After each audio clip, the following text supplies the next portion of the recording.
Mtume siku moja aliingia msikitini, mara kuingia akakuta mtu mmoja katika watu wa Ansari wa Madina anayeitwa Abu Umama yupo msikitini. Faqala ya Aba Umama mali araka jalisa fil masjid fi ghairi waqti as-salah. Abu Umama, mbona nakuona umekaa msikitini mapema, sio wakati wa swala? Kunani? Jambo gani limekusibu saa hizi? Kuna nini? Qala, akasema Abu Umama, humumu lazimatni wa duyunun ya Rasulullah, nina kero la moyo na madeni yamenizonga ya Rasulullah.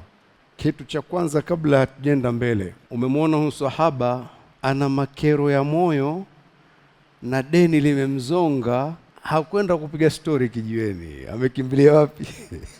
Msikitini. Awe karibu na muumba wake, atafute ufumbuzi, lakini kwanza amekimbilia msikitini. Basi Mtume sallallahu alaihi wasallam akamwambia, afala uallimuka kalaman idha anta qultahu adhhaba Allahu azza wa jalla hammak wa qadha anka dainak.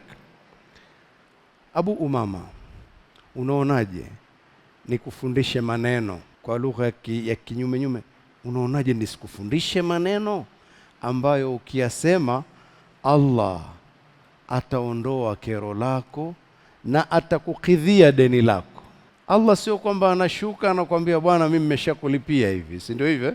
Lakini manake atakupa njia, atakupa ufumbuzi. Qala, akasema Abu Umama, qultu bala ya Rasulullah, nikamwambia kwa nini nifundishe ya Rasulullah, ndio shida zilizonileta hapa. Qala, Mtume sallallahu alaihi wasallam akasema, qul idha asbahta wa idha amsayta, uwe una tabia ya kusema, sema unapofikiwa na asubuhi, sema na ukifikiwa na jioni pia sema. Manake tabia hiyo, jiwekee tabia ya namna hiyo, kuwa unasema haya maneno, useme.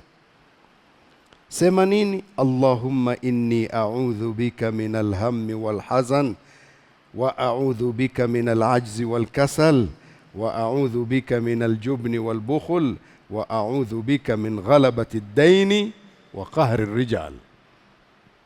Allahumma inni a'udhu bika min alhammi walhazan wa a'udhu bika min alajzi walkasal wa a'udhu bika min aljubni walbukhl wa a'udhu bika min ghalabati ad-daini wa qahri ar-rijal. Sema maneno haya Abu Umama,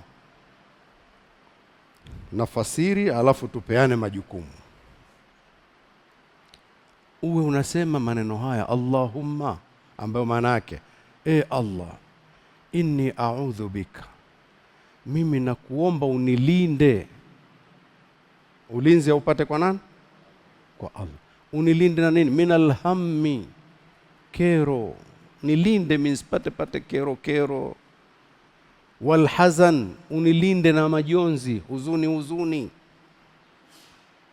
Wa a'udhu bika, na unilinde vile vile minal ajzi wal kasal, unilinde na ajzi. Ajzi ni kulemewa kabisa mpaka ukawa boya. Hilo unilinde wewe Allah. Boya si ndio lugha ya vijana? Upo tu, nisiwe hivyo, nisiwe nipo tu. Yani Allah nichangamshe, nipe jambo, nisikae tu. Unilinde na ile hali ya kuwa kila kitu siwezi, unilinde na hiyo ya Rabbi. Wal kasal, na unilinde na uvivu. Jingine, wa a'udhu bika minal jubni wal bukhl, na unilinde ya Rabbi woga, nisiwe muoga. Uoga nao ni maradhi, unaogopa tu, ukiulizwa unachoogopa, una wasiwasi nini wewe? Bana, muoga tu, hakuna sababu za woga yani. Unilinde na woga. Na jingine, minal jubni wal bukhli, na unilinde na ubakhili. Ubakhili ugonjwa mwingine huo nao. Unilinde na nini? Ubakhili. Anapata afundishwe, Mtume anamfundisha amwambie Allah amlinde na ubakhili. Jamani, hatuna habari kama ubakhili ni maradhi. Ubakhili ni maradhi. Ubakhili unajenga vitu vya ajabu sana. Unakuwa mgonjwa wewe na maradhi yako, mwisho unakuwa na husda kwa watu, na kupelekea hutaki kutumia wewe, na unaona sijui watu wamekuzidi, wakikuzidi unakasirika, basi unakuwa ovyo tu, huhudumii ndugu zako, huhudumii watu wako nyumbani, huhudumii hata nafsi yako. Ni mtu wa vipi sasa wewe? Una kitu alafu hakikusaidii, vipi? Ni ugonjwa huo. Kwa hiyo anamwambia, mwambie Allah akulinde na ubakhili, kulinde woga na ubakhili. Na la mwisho useme maneno haya, wa a'udhu bika, na unilinde Allah, na tafuta ulinzi kwako, min ghalabati daini wa qahri rijal, unilinde deni lisinilemee, manake nipe njia za kulipunguza mpaka kulilipa. Na la mwisho, qahri rijali, unilinde pia wale wenye kunidai wale wasinikandamize. Yani tia huruma kwao, isiwe kwa kuwa ananidai basi hanipi muda, akiniona tu maneno ndio hayo. Unajua ukiwa upewi na muda alafu maneno mabaya inachanganya. Lakini kama mtu amepata huruma kidogo, bwana nimetatizika kidogo, okay, fanya shughuli zako, mmekuongeza siku 3 4, kichwa kinakaa sawa, lakini hujui atagonga nyumba saa ngapi huyo. Hiyo ndio qahri hiyo. Sasa unilinde deni lisinilemee, na anayenidai wale wenye kunidai wasinikandamize. Maneno haya Mtume sallallahu alaihi wa sallam anamfundisha mtu apate ulinzi kwa Allah. Maana yake ni kwamba Allah ampe ufumbuzi wa tatizo, na Allah ndiye anayesimamia mambo. Ndio maana huwa ninaisoma ile hadithul qudsi fupi mara kwa mara ile, kwamba wewe jishughulishe kumtumikia Allah. Allah anasema nitakupa qanaa na nitafungua sehemu zinazokukwaza. Sawa sawa?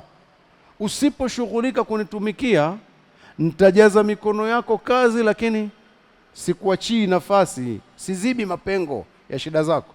Kazi unazo, bakhili, huwezi kufanya chochote.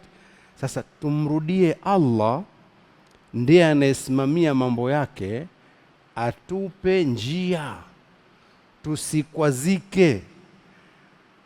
Hii dua ipo na nyingine nyingi zipo, na ni adhkari za asubuhi na jioni.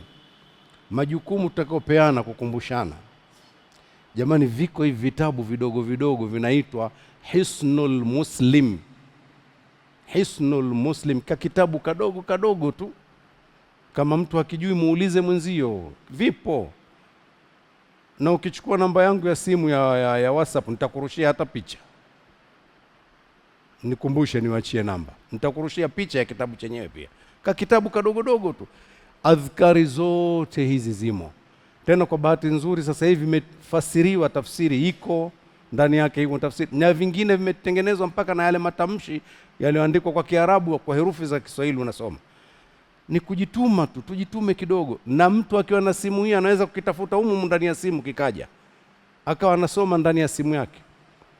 Kwa majukumu ya kukumbushana ni hayo. Kitabu kinaitwa Hisnul Muslim, kinasaidia sana. Hizi adhkari zote zimo. Tunamsahau Allah sana, tukimkumbuka tukamtumikia atatupa njia. Mtume sallallahu alaihi wasallam alikuwa akiwalea watu namna hii. Mungu amlinde asiwe boya boya, amlinde asiwe mvivu. Uvivu nao matatizo. Allah atujalie kwa ninyi kusikia na kufuata